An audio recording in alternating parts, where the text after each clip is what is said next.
नहीं सुनाएगा तो इसको तकलीफ होगी। इसके ऑडियंस में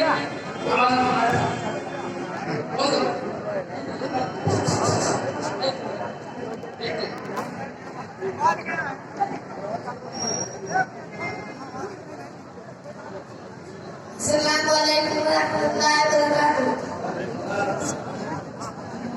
Nahmadu wa nusalli ala rasulil karim.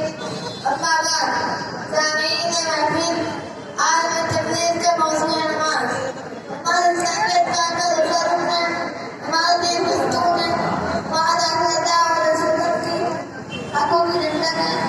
नमाज सदा का मुबारक रखिए। जो शख्स खुशू के साथ नमाज पढ़ता होगा उससे अल्लाह राजी और खुश है। जो शख्स नमाज नहीं पढ़ता होगा उससे अल्लाह नाराज रहेंगे।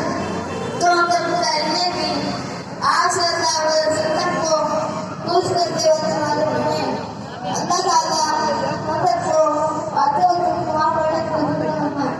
अंतिम मानी अस्सलाम वालेकुम।